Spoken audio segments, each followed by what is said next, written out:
काफ़ी सारे कस्टमर्स की ये शिकायत रहती है कि जब वो अपना क्रेडिट कार्ड अप्लाई करते हैं तो अप्लाई करने के बाद उन्हें जो लिमिट मिलती है वो काफ़ी कम मिलती है।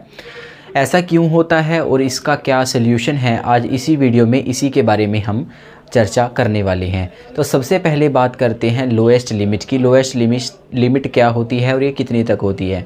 तो देखिए, जब आप अपना पहला क्रेडिट कार्ड अप्लाई करते हैं या फिर आप दूसरा तीसरा भी कई बार अप्लाई करते हैं, तो ऐसे केस में क्या होता है कि हमें बैंक लोएस्ट लिमिट दे देता है।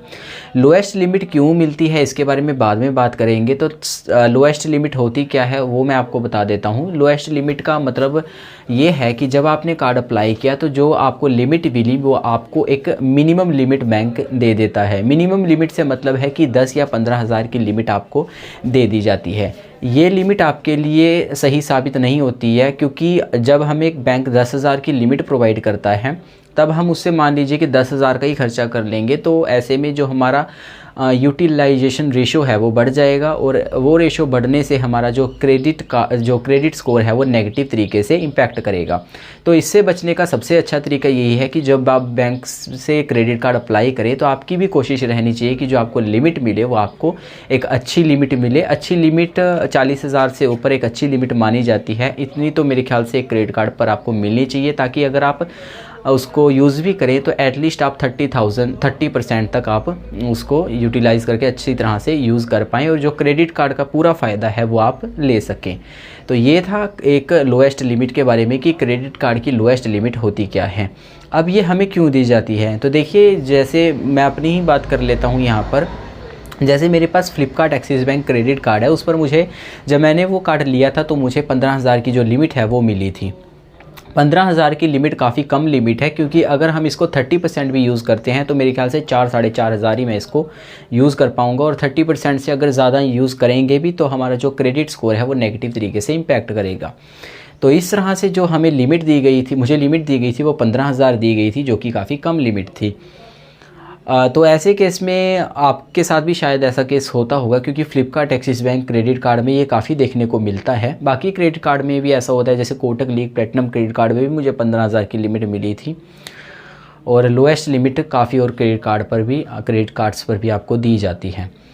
तो इस तरह से इससे हम कैसे बच सकते हैं। तो देखिए, इससे बचने का ये मिलती क्यों है, सबसे पहले इसको समझ लीजिए, बाद में इससे कैसे बचा जा सकता है उसके बारे में हम डिस्कस करेंगे। तो ये मिलती क्यों है तो देखिए, इसको मिलने का कारण तो यही है कि जब आप अपना क्रेडिट कार्ड अप्लाई करते हैं तो ये हो सकता है कि आप पहली बार क्रेडिट कार्ड को अप्लाई करें। तो क्रेडिट कार्ड को जब आप पहली बार अप्लाई करेंगे तो बैंक को आपके ऊपर बहुत ज़्यादा भरोसा नहीं होता है, वो आपको ज़्यादा लिमिट देने से बचता है। और कई केसेस में ये भी होता है कि जैसे कोई इंसान क्रेडिट कार्ड अप्लाई कर रहा है तो वो क्रेडिट कार्ड बस एक मान लीजिए कि शौक़ के तौर पर अप्लाई कर देता है, उसे क्रेडिट कार्ड की उतनी ज़रूरत होती भी नहीं है और उसके पास कोई जॉब वगैरह भी नहीं होती है। तो जॉब वगैरह का ना होना, और मान लीजिए कि कोई स्टूडेंट है जैसे कॉलेज में पढ़ रहा है, तो कॉलेज मान लीजिए उसका कंप्लीट हुआ, वो जॉब की तलाश में निकल जाएगा। तो वो जब वो स्टूडेंट जो अपना कॉलेज कंप्लीट कर लेगा, तब वो क्या करता है कि शौक़ में क्रेडिट कार्ड अप्लाई कर देता है। जैसे मैंने खुद ने भी किया था, मैं अपनी ही बात कर रहा हूँ इसमें। तो उसमें जब वो अप्लाई कर देता है तो बैंक उसको एक तरह से, आप ये मत सोचिएगा कि बैंक को पता नहीं होता है, बैंक को सारा एक तरह से आपकी क्रेडिट हिस्ट्री फैच करके सारा का सारा पता चल जाता है कि आप कहाँ पर किस तरह की जॉब करते हैं। तो इस तरह से जब आपको बैंक क्रेडिट कार्ड प्रोवाइड करता है, तो क्योंकि बैंक का अभी जो ट्रस्ट है वो आपके ऊपर बिल्ड नहीं हुआ है, तो आपको जो लिमिट है वो काफ़ी कम यहाँ पर दी जाती है। तो ये कारण भी हो सकता है आपका जॉब पर ना होना, आपका जो है कोई मतलब कि ना तो आप सैलरीड हैं ना भी आप सेल्फ एम्प्लॉयड हैं। तो इस तरह से आपको जो लोएस्ट लिमिट है वो प्रोवाइड यहाँ पर कर दी जाती है। तीसरा जो कारण हो सकता है, कई बार ये भी होता है कि हम जो क्रेडिट कार्ड लेना चाहते हैं वो काफ़ी हाई वेरिएंट का होता है, लेकिन हमारी जो सैलरी है उतनी नहीं होती है। तो ऐसे में भी आपका कार्ड या तो डिक्लाइन कर दिया जाता है, और अगर आपका कार्ड डिक्लाइन नहीं भी किया जाता है तो जो आपको लिमिट मिलती है वो काफ़ी कम मिलती है। तो ये कुछ कारण हैं। इन कारण से हटके भी कुछ अलग कारण हो सकते हैं जो कि बैंक की पॉलिसीज़ पर डिपेंड करता है। अब बात करते हैं कि लोएस्ट लिमिट हमें ना मिले इसके लिए हम क्या करें।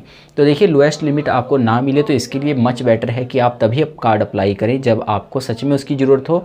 और दूसरा बहुत ज़रूरी बात, जब आप क्रेडिट कार्ड अप्लाई करते हैं तो आपके पास जॉब ज़रूर होनी चाहिए। अगर आपके पास जॉब नहीं है, आप स्टूडेंट हैं या स्टूडेंट आप नहीं, या फिर आप कुछ भी नहीं करते हैं, फ्री हैं एकदम, तब आपको कार्ड अप्लाई नहीं करना चाहिए।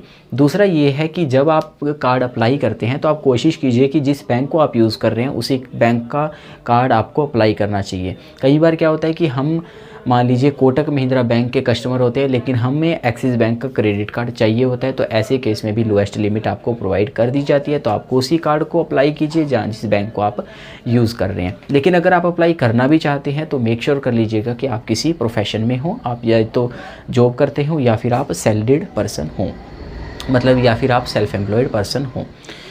तो ये कारण हो सकते हैं। अब अगर मैं अपनी पर्सनल बात करूं कि मेरे साथ क्या हुआ था, तो मेरे साथ क्या हुआ था कि मुझे जो लिमिट मिली थी वो मिली थी 15,000 रुपये।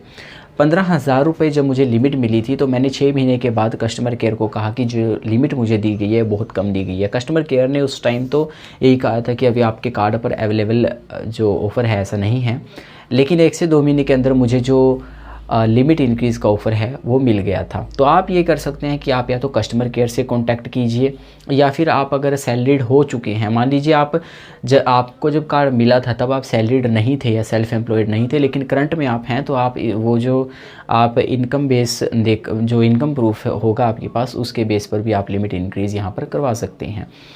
और इसके बाद मेरा बस जो लिमिट है वो 30,000 जो है कर दी गई थी। इसके बाद मुझे जो 6 महीने के बाद फिर से ऑफ़र आ गया था लिमिट इंक्रीज़ का, और मेरी जो लिमिट है वो 60,000 हो चुकी थी। दूसरी बार मेरी लिमिट यहाँ पर बढ़ चुकी थी। तो लिमिट ऑफ़र मिलते रहते हैं, लेकिन बैंक भी तभी देता है जब आप बैंक को लगता है कि हाँ आप एक जेन्युइन कस्टमर यहाँ पर उनके बन चुके हो। तो इस तरह से लिमिट इंक्रीज़ का रहता है, और जो लोएस्ट लिमिट आपको प्रोवाइड करता है बैंक उससे आप बच सकते हैं। तो यही था इस वीडियो में। इससे रिलेटेड आपके मन में और कोई और क्वेश्चन रहता है तो आप उसको नीचे कमेंट सेक्शन में पूछ सकते हैं।